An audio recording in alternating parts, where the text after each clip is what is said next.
నేను సాయి సుధా బులెటిన్లో ఇక డీటెయిల్స్ చూద్దాం. విశాఖలో బీజేపీ ఏపీ రాష్ట్ర అధ్యక్షురాలు పురంధేశ్వరి మీడియా సమావేశం నిర్వహించారు. రాష్ట్రంలో వైసీపీ ప్రభుత్వం ప్రజలను మోసం చేస్తుంది. రాష్ట్రంలో పర్యటిస్తే అనేక సమస్యలను గుర్తించామని పురంధేశ్వరి అన్నారు. సమావేశంలో బీజేపీ నాయకులు కార్యకర్తలు హాజరయ్యారు.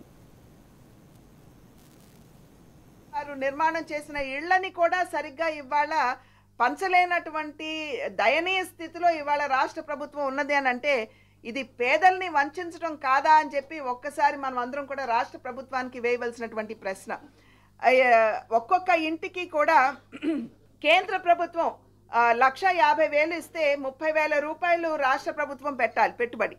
కానీ ఆ 30,000 రూపాయలు కూడా ఉపాధి హామీ పథకం కింద వచ్చేటువంటి వనరులు ఏవైతే ఉన్నాయో వాటిని డైవర్ట్ చేస్తున్నారే కానీ సంపూర్ణంగా ఎక్కడ రాష్ట్ర ప్రభుత్వం పేదలకి న్యాయం చేయాలి అనేటువంటి ఆలోచన లేదు అనేటువంటి విషయాన్ని మనం ఇక్కడ గమనించాలి. అదేవిధంగా నిన్న నేను ఒక జిల్లాకి వెళ్ళొచ్చాండి, పాలకొల్లుకి వెళ్ళొచ్చా. పాలకొల్లులో టిడ్కో ఇళ్ళని నేను సందర్శించడం జరిగింది. అక్కడ దగ్గర 782 అంటే దగ్గర 800 యూనిట్ల నిర్మాణం అక్కడ జరిగితే ఆ ఇళ్లకి సంబంధించినటువంటి పట్టాలు ఏదైతే ఆ ఇళ్లకు సంబంధించినటువంటి రికార్డ్స్ ఉంటాయో వాటిని తనఖా పెట్టి రాష్ట్ర ప్రభుత్వం 164 కోట్ల అప్పు తీసుకున్నారు. ఇవాళ అక్కడ ఉన్నటువంటి వారి ఎవరికైతే ఇళ్ళు వచ్చాయో వారి మీద ఇవాళ ఒత్తిడి. మీరు 4.5 లక్షలు అంటే రాష్ట్ర ప్రభుత్వం చేసినటువంటి అప్పుకి పేదవాడు 4. టీడీపీ జనసేన నిర్వహిస్తున్న యువగలం విజయోత్సవ సభ 2024 ఎన్నికల్లో ఆంధ్రప్రదేశ్లో జరిగే ఎన్నికల విజయోత్సవ సభకు సంకేతమని జనసేన అభిప్రాయం వ్యక్తం చేసింది. విజయనగరం జిల్లా పోలిపల్లిలో రేపు జరిగే సభ వైసీపీ ఓటమికి శంఖారావంగా అభివర్ణించింది. తమ పార్టీల పొత్తుతో జరుగుతున్న మొట్టమొదటి సభకు జనం లక్షలాదిగా తరలివస్తున్నారని, సంక్రాంతి పండుగ సంబరం ముందే రాబోతుందని జన సైనికులు, వీర మహిళలు ఆనందం వ్యక్తం చేస్తున్నారు. దీనిపై మరింత సమాచారాన్ని మా ప్రతినిధి కిరణ్ కుమార్ అందిస్తారు. యువగలం పాదయాత్ర విజయోత్సవ సభను విజయనగరం జిల్లా పోలిపల్లిలో నిర్వహించేందుకు టీడీపీ శ్రేణులు సర్వం సన్నద్ధం చేస్తాయి. ముఖ్యంగా జనసేనతో పాటు జరుగుతున్నటువంటి భారీ బహిరంగ సభలో పవన్ కళ్యాణ్ కూడా హాజరు కానున్నారు. దీనికి సంబంధించి ఇక్కడ జనసేన నాయకులు మనతో ఉన్నారు. సార్ రమేష్ బాబు గారు, చెప్పండి, ఎలా ఉండబోతుంది ఈ విజయోత్సవ సభ? ఇదే ఎన్నికల శంఖారావం అని చెప్పి ఇప్పటికే టీడీపీ శ్రేణులు భావిస్తున్న నేపథ్యంలో మీరేం చెప్తారు? నిజంగా ఇది ఎన్నికల శంఖారావం అండి. నభూతో నా భవిష్యత్ అన్న విధంగా 3 అకేషన్లు ఉన్నాయి దీంట్లో. ఒకటి యువనాయకుడు లోకేష్ గారు పాదయాత్ర ముగింపు సభ, 2 53 రోజులు జైల్లో ఉండి చంద్రబాబు నాయుడు గారు వచ్చిన తర్వాత ప్రజలను ఉద్దేశించి మాట్లాడే బహిరంగ సభ, 3 చారిత్రక ఘట్టం ఏంటంటే పవన్ కళ్యాణ్ గారు చంద్రబాబు నాయుడు గారు కలిసి పోటీ చేస్తానన్న తర్వాత ఒక వేదిక పంచుకోవటం. ఇది సగం ఎలక్షన్ కాదు, పూర్తి ఎలక్షన్ అయిపోతుందనేదే మా ప్రగాఢమైన నమ్మకం. ఎందుకంటే ఈ వేదిక ప్రజలకు ఉపయోగపడే వేదిక, రాష్ట్ర భవిష్యత్తుని నిర్దేశించే వేదిక కాబోతుంది. అందుకని ఇది చారిత్రక సభ అనటంలో ఏమాత్రం ఎవరికి అనుమానాలు అక్కర్లేదు. Thank you. మేడం గారు, మీరు చెప్పండి, ఎన్నికలకు వెళ్లే ముందు ఉన్నటువంటి ఇది ఒక సంకేత సభగా ఇప్పుడే రమేష్ బాబు గారు చెప్తున్నారు. ఎలా అనిపిస్తుంది మీకు మీ నియోజకవర్గ పరిధిలో జరుగుతున్నటువంటి విజయనగరం జిల్లాకు సంబంధించి జరుగుతున్నటువంటి ఈ బహిరంగ సభ పట్ల మీ అభిప్రాయం ఏంటి? సంక్రాంతి ముందు ఇంకొక సంక్రాంతి వచ్చిందని నేను భావిస్తున్నాను. ఉత్తరాంధ్రకి సంక్రాంతి అంటే ఎక్కడెక్కడి నుంచో తరలి వచ్చి మరి సెటిలర్స్ అందరూ కూడా ఇక్కడికి వచ్చి మరి చేసుకుంటారు. ఇది మంచి సంక్రాంతి పండగగా జనసేన టీడీపీ పొత్తులతో మేము ఇవ్వాల్సిన ఎన్నో మెసేజ్లు ఈ వేదిక మీద అందరికీ తెలియపరుస్తాం. అలానే మా నాయకులు, ప్రియతమ నాయకులు పవన్ కళ్యాణ్ గారు రావడం అనేది ప్రతి ఒక్కరికి కూడా చాలా ఆనందకరమైనది. అందరం కూడా వేచి చూస్తున్నాం. ఎప్పుడా అని చూసే ఈ వేదిక గురించి ప్రతి ఒక్కళ్ళు కూడా కన్నులు విందుగా ఉంది. నేను ఇందాక సంక్రాంతితో పోల్చినట్టుగా భోగి మంటలో వైసీపీ మంట ఆటోమేటిక్గా అది దహనం అయిపోతుంది. వచ్చేది మా జనసేన టీడీపీ పొత్తులతో వచ్చే ఈ ప్రభుత్వానికి అందరం కూడా ఆహ్వానిస్తున్నాం. మా నాయకుల గురించి వేచి చూస్తున్నాం. 2024 ఎన్నికల్లో వైనాట్ 175 అనే నినాదంతో వైసీపీ ముందుకెళ్తుంది. అలాగే సంక్షేమం, అభివృద్ధితోనే ప్రజలు మళ్ళీ మమ్మల్ని విశ్వసిస్తారు, మరో ఛాన్స్ అంటూ వాళ్ళు అంటున్నారు. దాని పట్ల మీరేమంటారు? అంటే మరో ఛాన్స్ ఒక్కసారి అడిగారు, ఒక్క అవకాశం. సినిమాలు ఇప్పుడు పూర్వం ఉండేది కదా, ఒక్క ఆట ఆఖరి అవకాశం అని, ఏదో దయతలిచి ఇచ్చారు. చేశారు, అయిపోయింది. పదే పదే ఒకే సేమ్ స్లోగన్తో అయితే చూసి కూడా అది అటర్ ఫ్లాప్ సినిమా అవుతుంది. డెఫినెట్గా అది అటర్ ఫ్లాప్ సినిమా. మేము వచ్చేది చక్కగా ఒక పచ్చ రంగు, తెల్ల రంగు, ఎరుపు విప్లవంతో ఉన్న ఈ 3 కాంబినేషన్స్తో వచ్చే మా జనసేన టీడీపీ పొత్తులతో వచ్చే ఈ ప్రభుత్వాన్ని అందరూ వెయిట్ చేస్తున్నారు. ఎప్పుడెప్పుడు ఎలక్షన్స్ అని వెయిట్ చేస్తున్నారు. We're waiting for that. పర్టికులర్గా అలా ఎందుకని అనుకోవాల్సిన పరిస్థితి వస్తుంది ఈరోజు? ప్రజలు కావచ్చు, ప్రతిపక్ష పార్టీలు కావచ్చు, అధికార పార్టీ పట్ల దేనికోసం అంటే ప్రజలంటే దేనికోసం అనుకోవచ్చు అని అంటే మేము అభివృద్ధి సంక్షేమం చేస్తున్నాం, మళ్ళీ మాకే పట్టం కడతారని చెప్పి వాళ్ళు అభిప్రాయం వ్యక్తం చేస్తున్నారు.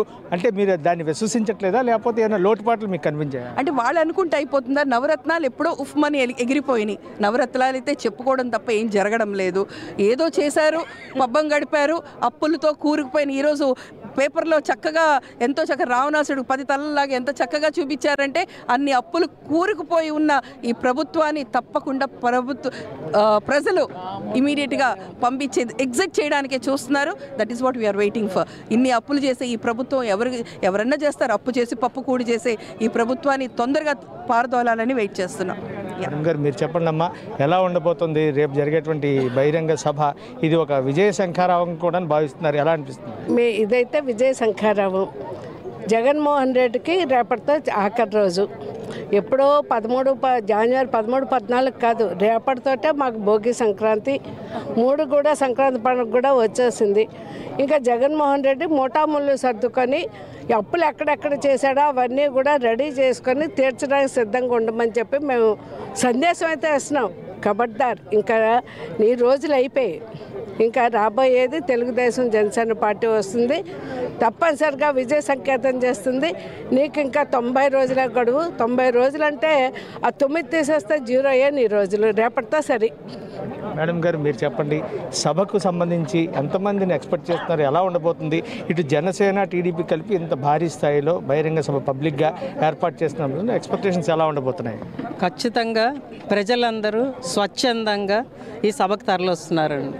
ప్రజలందరూ ఒకటే అంటున్నారు, ఈ 4.5 ఏళ్లలో మేము పడ్డ కష్టాలు చాలు. మమ్మల్ని అభివృద్ధి బాటలో నడిపించడానికి, రాష్ట్రాన్ని అభివృద్ధి బాటలో నడిపించడానికి, పేద బడుగు బలహీన వర్గాలకి చేయూతగా వస్తున్న ఈ సంకీర్ణ ప్రభుత్వం జనసేన టీడీపీ ప్రభుత్వానికి మేము పెద్ద పీట వేస్తున్నాం. మాకైతే నెల్లిమర్ల నియోజకవర్గం మొత్తం తరలిస్తున్నదండి, మొత్తం తరలిస్తున్నది. ఇక్కడికి ఎక్కడ చూసినా విజయనగరం జిల్లా ప్రజలే ఉంటారు, నేను చెప్తున్నాను. ఎందుకంటే ఈరోజు మొత్తం రాష్ట్రం అంతా వచ్చినా మనం ఆశ్చర్యపోకర్లేదు, అలా ఉన్నది. వాళ్ళు ఏమంటున్నారంటే చంద్రబాబు నాయుడు గారి అనుభవం, పవన్ కళ్యాణ్ గారి పోరాట ప్రతిమ, ఎప్పటికీ కూడా అవినీతి రహిత ఆంధ్రప్రదేశ్ని నిర్మించడానికి వాళ్ళు చేస్తున్న ప్రయత్నం మేము స్వాగతిస్తున్నాం. వాళ్ళతోనే ఉంటాము అని చెప్పి ఈరోజు ప్రజలందరూ చెప్పడం జరుగుతుంది. రేపు చూడండి, బీభత్సంగా ఉంటుంది ఇక్కడ. ఖచ్చితంగా వాళ్ళు ఏం మాట్లాడతారు, వాళ్ళ మాటలు విందామని ఇక్కడికి వచ్చిన వాళ్ళే కాకుండా చాలామంది టీవీలకు అతుక్కుపోయి ఉన్నారు. మీరందరూ కూడా చూపించిన దాన్ని బట్టి ఉంటుంది. అది ఖచ్చితంగా వాళ్ళందరూ ఎదురు చూస్తున్నారు. రేపు ఈ విజయోత్సవ సభలో ఏమైనా కొత్తగా జాయినింగ్స్ ఏమైనా ఉండే అవకాశం ఉందా? చాలామంది కొంతమంది నిరుత్సాహంతో ఉన్నటువంటి అధికార పార్టీ చెందిన వారు కావచ్చు, లేదా మిగిలిన పార్టీకి సంబంధించి అంటే లైక్ దట్ బీజేపీ కావచ్చు, ఇలాంటి వ్యక్తులు కొంతమంది వచ్చే సంకేతాలు వినిపిస్తున్నాయి. ఏమైనా ఛాన్సెస్ ఏమైనా కనిపిస్తున్నాయి? అలాంటి సంకేతాలు ఏమైనా ఉన్నాయా? జాయినింగ్స్ అవి నేను మాట్లాడే స్థాయి కాదండి, బట్ ఏమి ఉండకపోవచ్చు అనుకుంటున్నాను. ఎందుకంటే ఇది ప్రస్తుతానికి ప్రజలకు సందేశం ఇవ్వడానికి చంద్రబాబు నాయుడు గారు, పవన్ కళ్యాణ్ గారు వేదికను షేర్ చేసుకుంటూ చేస్తున్న మొట్టమొదటి సభ ఇది. ఖచ్చితంగా మేమేం చేస్తాం, ఆంధ్రప్రదేశ్కి ఎలా ముందుకు తీసుకెళ్తాం, మీరు ఈరోజు ఎన్నికల సమయంలో రకరకాల వాగ్దానాలు చేసి తుంగలో తొక్కేసి అవినీతికి మాటకే పెద్దపీట వేస్తున్న ఈ వైసీపీ ప్రభుత్వం జగన్మోహన్ రెడ్డి గారికి ఎలా స్వస్తి పలకాలి అన్న దాని గురించే మనం ఈరోజు మాట్లాడడం జరుగుతుందండి. రేపు సాయంత్రం ఆ సందేశం వినడానికే ఇక్కడికి వస్తున్నారు అందరూ. ఇరు పార్టీల నేతలు అందరూ కూడా స్టేజ్ షేర్ చేసుకుంటున్నాం. ఖచ్చితంగా ఇది చాలా మైలురాయి అవుతుందండి. అండ్ దెన్ రాజధాని లేని ఆంధ్రప్రదేశ్కి ఈ నాయకత్వం చాలా ముఖ్యమని నేను మీ అందరి ముఖంగా చెప్తున్నాను. Thank you madam. ఇది ప్రస్తుతం మనం చూసుకున్నట్టయితే ఏదైతే ఇక్కడ విజయనగరం జిల్లా పోలిపల్లిలో జరుగుతున్న తెలుగుదేశం జనసేన మొట్టమొదటిసారిగా జరుగుతున్న విజయోత్సవ సభ, ఇది ఎన్నికల శంఖారావానికి ఒక సంకేతంగా కూడా చెప్పొచ్చు. ప్రజలందరూ కూడాను ఎంతో సంతృప్తి వ్యక్తం చేస్తున్నారని చెప్పి స్వచ్ఛందంగా ముందుకు వచ్చేందుకు కూడాను వీళ్ళందరూ కూడా ఏదైతే జనసేన నాయకుడు పవన్ కళ్యాణ్, మరోవైపు చంద్రబాబు నాయుడు కలిసి ఒకే డయాస్లో పంచుకుంటూ ప్రజలకు ఇచ్చేటువంటి సందేశం ఏ రకంగా ఉండబోతుంది అనేటువంటి ఒక ఉత్సాహమైనటువంటి వాతావరణంలో అందరూ కూడా ఎదురు చూస్తున్నారని చెప్పి లక్షలాది మంది జనం తరలి వస్తారని చెప్పి జనసేన వీర మహిళలు జనసేన నాయకులు కూడా అంటున్న పరిస్థితి. కెమెరామెన్ రాజుతో కిరణ్ కుమార్, 99 టీవీ విజయనగరం నుంచి. తిరుమల శ్రీవారి సేవలో ఏపీ గవర్నర్ అబ్దుల్ నజీర్ పాల్గొన్నారు. స్వామివారి నైవేద్య విరామ సమయంలో గవర్నర్ మొక్కులు చెల్లించుకున్నారు. ఆలయ రంగనాయకుల మండపంలో వేద ఆశీర్వాదం అందించగా ఆలయ అధికారులు పట్టు వస్త్రంతో సత్కరించి తీర్థ ప్రసాదాలు అందజేశారు.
తెలంగాణ అసెంబ్లీ స్పీకర్ కు హరీష్ రావు లేఖ రాశారు. రేపు తెలంగాణ అసెంబ్లీలో ప్రభుత్వం పవర్ పాయింట్ ప్రెజెంటేషన్ ఇస్తే తమకు కూడా పవర్ పాయింట్ ప్రెజెంటేషన్ ఇచ్చేందుకు అవకాశం ఇవ్వాలని హరీష్ రావు విజ్ఞప్తి చేశారు.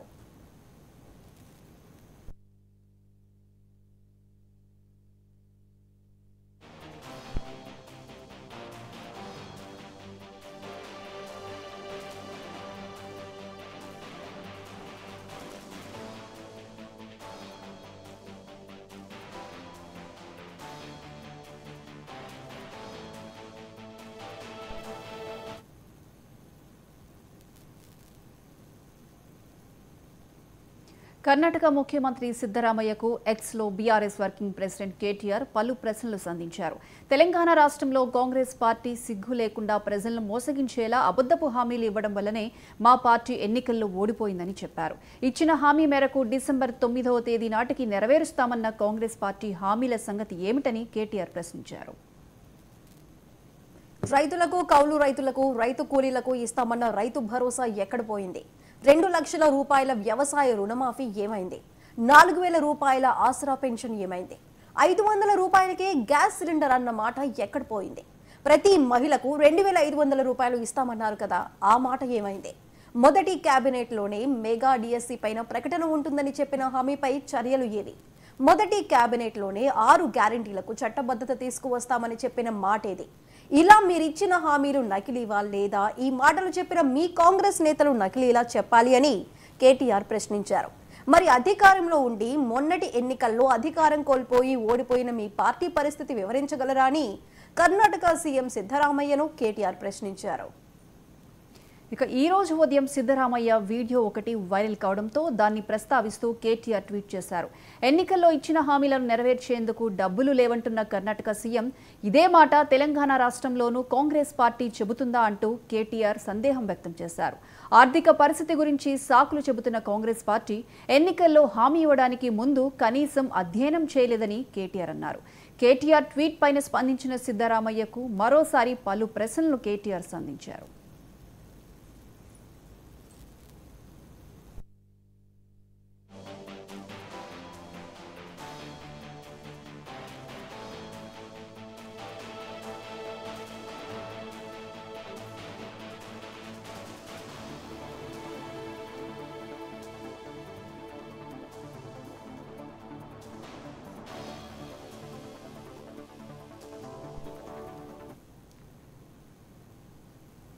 వైద్య ఆరోగ్య శాఖ మంత్రి దామోదర రాజనరసింహతో జరిపిన జూడాల చర్చలు సఫలమయ్యాయి. సమస్యలను పరిష్కరిస్తామని మంత్రి హామీ ఇవ్వడంతో జూనియర్ డాక్టర్లు తమ సమ్మెను విరమించుకున్నారు.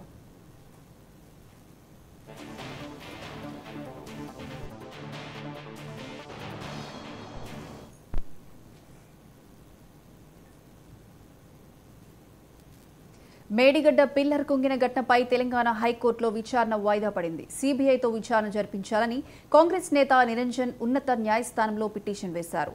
మేడిగడ్డ బ్యారేజ్ కుంగడంపై పిటిషనర్ అనుమానాలు వ్యక్తం చేశారు. మహాదేవ్పూర్ పిఎస్లో నమోదైన కేసును సీబీఐకి బదిలీ చేయాలని పిటిషన్లో పేర్కొన్నారు. పిల్లర్ కుంగిన ఘటనపై నేషనల్ డ్యామ్ సేఫ్టీ అథారిటీకి పలు ఫిర్యాదులు రావడంతో రాష్ట్ర సీఎస్కు డ్యామ్ సేఫ్టీ అథారిటీ లేఖ రాసింది. ఈ నేపథ్యంలో సీఎస్ శాంతికుమారి నుంచి సమాచారం తీసుకుని వివరాలు ఇవ్వాలని రాష్ట్ర ప్రభుత్వాన్ని హైకోర్టు ఆదేశించింది. 2 వారాల్లో వివరాలు ఇవ్వాలని ప్రభుత్వ న్యాయవాదికి ఆదేశాలు జారీ చేసింది. విచారణను హైకోర్టు ధర్మాసనం 2 వారాలకు వాయిదా వేసింది.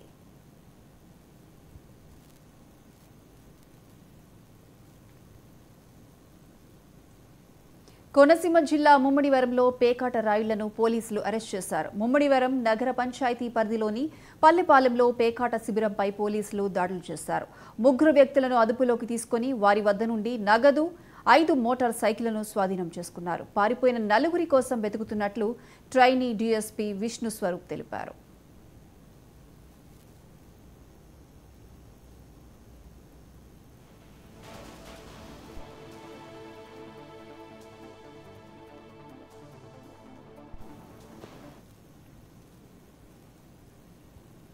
కృష్ణా జిల్లా అవనిగడ్డ నియోజకవర్గంలో కౌలు రైతు ఆత్మహత్య చేసుకోవడానికి ప్రయత్నించాడు.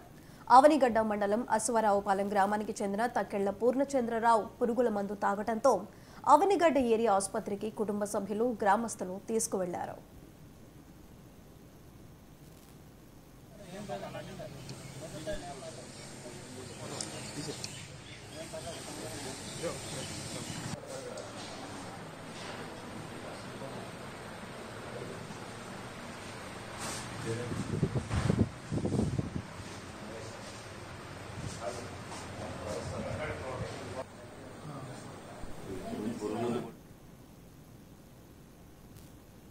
హైదరాబాద్లో డ్రగ్స్ నిర్మూలనకు పోలీసులు విశ్వ ప్రయత్నాలు చేస్తున్నారు. పబ్లపై పోలీసులు ప్రత్యేక నిఘాను పెట్టారు. అంతేకాకుండా సినిమా ఇండస్ట్రీలోనూ గస్తీని పెంచారు. న్యూ ఇయర్ వేడుకలను టార్గెట్ చేసుకుని పోలీసులు తనిఖీలు చేస్తున్నారు. స్నిపర్ డాగ్స్తో సోదాలు నిర్వహించేందుకు ప్లాన్ చేశారు. డాగ్స్తో వాసన చూసి డ్రగ్స్ను పసిగట్టేందుకు పోలీసులు సిద్ధమయ్యారు. ఇక పబ్స్లో బడాబాబుల పిల్లల డ్రగ్స్ వాడుతుండడంపై కూడా దృష్టి సారించారు. గోవా, బెంగళూరు, ముంబై నుంచి డ్రగ్స్ దిగుమతి చేసుకుంటున్న విక్రేతల జాబితాపై కూడా పోలీసులు ఫోకస్ పెట్టారు. అక్కడి నుంచి డ్రగ్స్ తెచ్చి ఇక్కడ అమ్ముతున్నారనే అనుమానం ఉన్న వారిపై ప్రత్యేక దృష్టి సారించారు.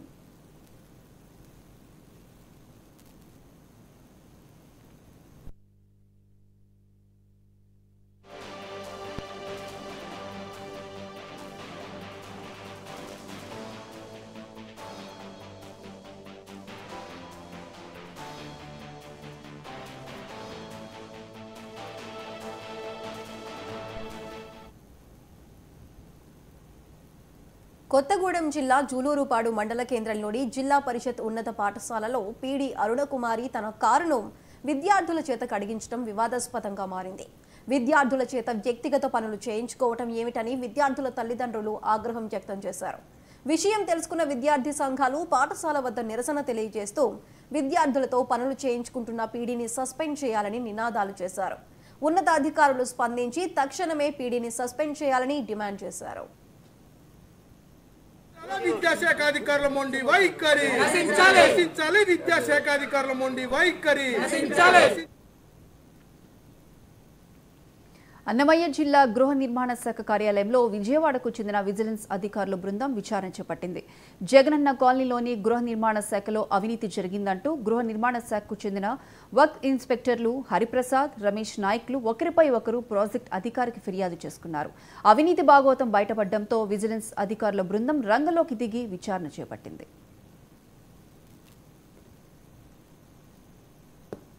సుమారు వారం రోజులుగా అంగన్వాడీ టీచర్లు, ఆయాలు ధర్నా చేస్తున్నా కూడా ప్రభుత్వం నిమ్మకు నీరెత్తనట్టుగా వ్యవహరిస్తుందని Anganwadi workers and helpers union CITU రాష్ట్ర అధ్యక్షురాలు తులసి అన్నారు. అంగన్వాడీలో చాలా అవకతవకలు జరుగుతున్నాయని, నిజమైన లబ్ధిదారులకు అందాల్సిన ఆహారం పక్కదారి పడుతుందని, ఈ విషయం అధికారులకు తెలిసినా కూడా గప్చుప్గా ఉన్నారని ఆమె మండిపడ్డారు. ప్రభుత్వం తక్షణమే స్పందించి అంగన్వాడీ సమస్యలను తీర్చకపోతే ఉద్యమాన్ని మరింత తీవ్రతరం చేస్తామని తులసి తెలిపారు. రాష్ట్ర ఉపాధ్యక్షురాలు, అలాగే anganwadi workers and helpers union CITU అధ్యక్షురాలు. ఈరోజు అంగన్వాడీ సమ్మె 8వ రోజుకి వచ్చింది. 8వ రోజుకి వచ్చినా సరే మన రాష్ట్ర ప్రభుత్వం అయితే చర్చలకు పిలవడం కానీ సానుకూలంగా ఉండడం కానీ ఎక్కడా కనిపించట్లేదు.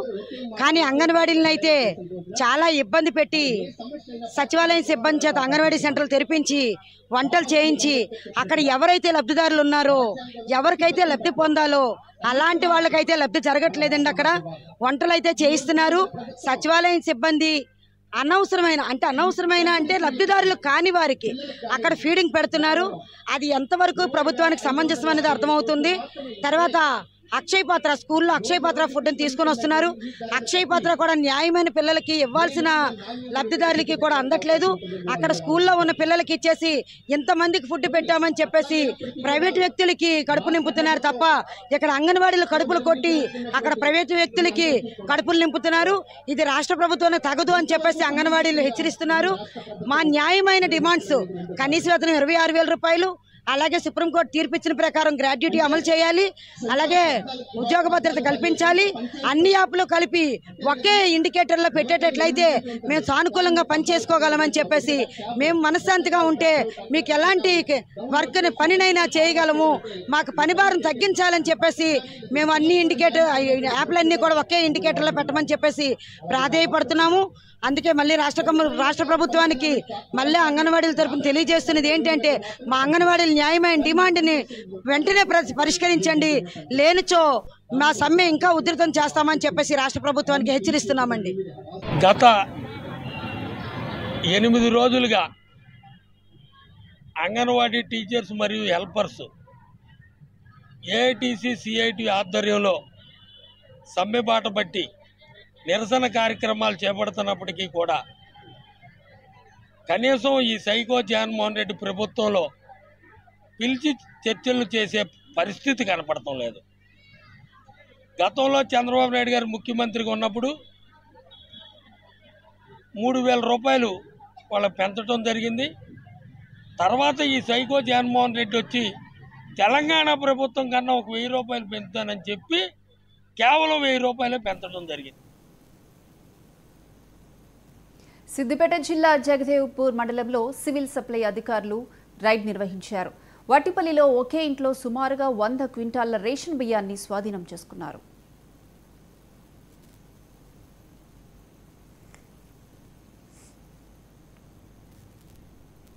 నిర్మల్ జిల్లా భైన్సాలో విద్యుత్ సిబ్బందిపై ఓ వ్యక్తి దాడికి దిగాడు.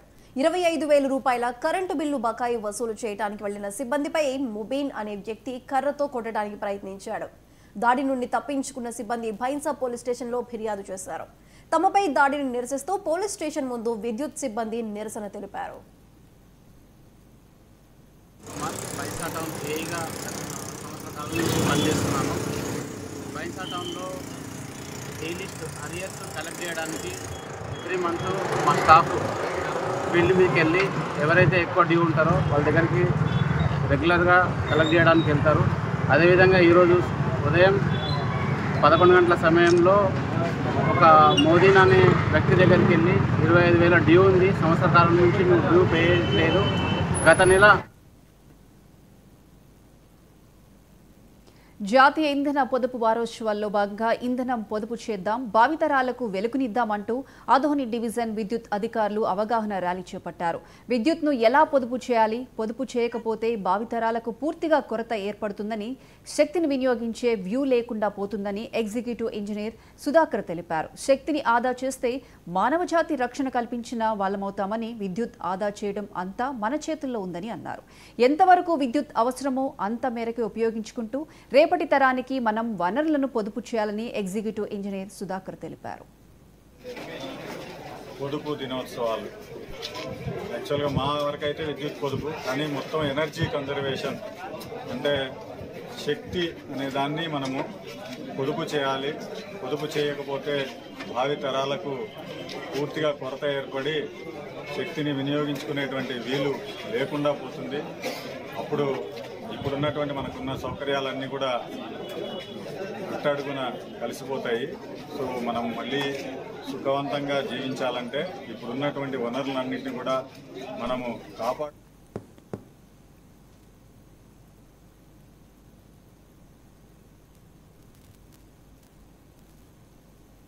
కోనసీమ జిల్లా రాజోలు న్యాయస్థానం వద్ద లాయర్ల నిరాహార దీక్ష 15వ రోజుకు చేరింది.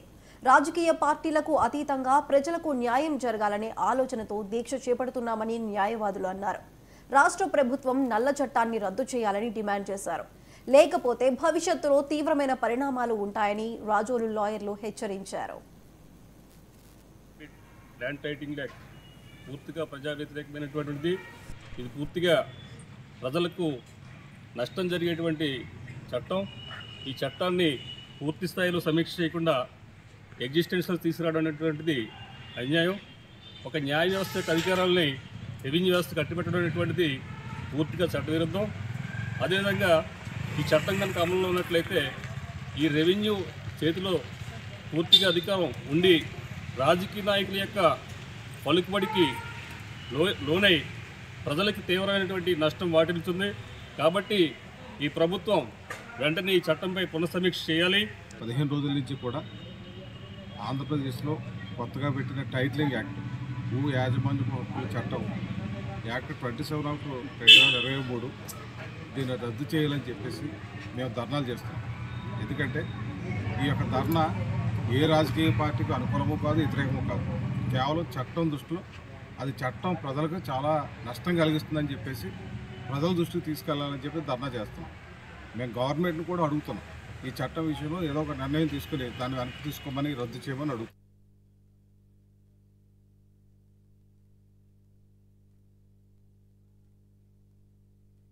ఎంటర్టైన్మెంట్ సంస్థ నిర్మిస్తున్న రాచరికం సినిమాకు పూజా కార్యక్రమం నిర్వహించారు. ఈ పూజా కార్యక్రమంలో దర్శకులు లంకపల్లి సురేష్, నిర్మాత ఈశ్వర్, విజయ్ శంకర్, అప్సరా రాణి తదితరులు పాల్గొన్నారు. దర్శకులు సురేష్ మాట్లాడుతూ ఈ మూవీ గ్లిమ్స్ కు మంచి స్పందన వచ్చిందన్నారు. సహకరించిన ప్రతి ఒక్కరికి కృతజ్ఞత తెలియజేశారు. నిర్మాత ఈశ్వర్ మాట్లాడుతూ సినిమా అద్భుతంగా వస్తుందన్న నమ్మకం ఉందన్నారు. విజయ్ శంకర్ మాట్లాడుతూ ఇంత మంచి చిత్రంలో అవకాశం ఇచ్చిన వారికి కృతజ్ఞతలు తెలియజేశారు. వారు నమ్మకాన్ని ఖచ్చితంగా నిలబెట్టుకుంటామన్నారు. హీరోయిన్ అప్సరా మాట్లాడుతూ రాచరికంతో అరాచకం సృష్టించబోతున్నామన్నారు. ఇక ఈ చిత్రంలో విజయ్ శంకర్, అప్సరా రాణి హీరోయిన్లుగా నటిస్తుండగా పలువురు నటులు ముఖ్య పాత్రలు పోషిస్తున్నారు. నా పేరు సురేష్, డైరెక్టర్ ఈ మూవీకి. చిల్ బ్రోస్ ఎంటర్టైన్మెంట్స్ పతాకంపై రాచరికం అనే మూవీ చేయబోతున్నాం. ఇక్కడికి విచ్చేసి చాలామంది మమ్మల్ని ఆశీర్వదించారు. ప్రతి ఒక్కరికి హృదయపూర్వక ధన్యవాదాలు తెలియజేసుకుంటున్నాం. At the same time media వారికి కూడా మా ధన్యవాదాలు. అయితే ఇప్పుడు గ్లిమ్స్ రిలీజ్ అయిందండి, సోషల్ మీడియాలోని డిజిటల్ మీడియాలోని మొత్తం. ఈ గ్లిమ్స్ మేడం చెప్పినట్టు రాచరికంలోని అంటే ఇది మాస్ కల్ట్. దీన్ని చందు అండ్ టీం రెడీ చేశారు. Thank you very much. చాలా కష్టపడి చేశారు. అండ్ ద మ్యూజిక్ డైరెక్టర్ మన వెంకీ గారు మాత్రం ఆసమ్ బ్యాక్గ్రౌండ్ మ్యూజిక్ ఇచ్చారు. దానికి మీరు చూస్తే సోషల్ మీడియాలో ఇవన్నీ చాలా హల్చల్ చేస్తుంది. ఆల్రెడీ ఇప్పుడే స్టార్ట్ అయింది. కాబట్టి ఈ మూవీ అంటే మ్యాక్స్ మేము ఒక 4 monthsలో ఈ మూవీ షూట్ కంప్లీట్ చేసి ఆన్ సెట్స్ మీద త్వరలో మీ దగ్గరికి రాబోతున్నాం. అట్ ద సేమ్ టైం వీక్కి ఒక్కొక్క క్యారెక్టరైజేషన్ సోషల్ మీడియాలోని అప్లోడ్ అవబోతుంది. అలాగే మన విజయరామరాజు గారు బైరెడ్డి అనే క్యారెక్టర్ చేయబోతున్నారు. అలాగే భార్గవీదేవి గారు క్యారెక్టర్ మేడం చేస్తున్నారు, అప్సరారాణి గారు. శివ క్యారెక్టర్ మన విజయ్ చేస్తున్నారు. ఇంకా చాలామంది ప్యాడింగ్ మంచి ఆర్టిస్టులు ఉన్నారు. ఇవన్నీ రివీల్ చేయకూడదని కొన్ని విషయాలు మేము ఆపాం. అవి వీక్ అప్డేట్లోనే వస్తాయి ప్రతి ఒక్కరికి. ఇక్కడ వచ్చిన ప్రతి ఒక్కరికి థ్యాంక్ యూ వెరీ మచ్. అలాగే ఈ ఆపర్చునిటీ ఇచ్చినందుకు ముఖ్యంగా ఈశ్వర్కి అండ్ చాణక్యకి థ్యాంక్స్ చెప్పుకుంటున్నాను. మేము ముగ్గురం ఫ్రెండ్స్, క్రికెట్ ఫ్రెండ్స్. అలా మా జర్నీ స్టార్ట్ అయింది. హాయ్,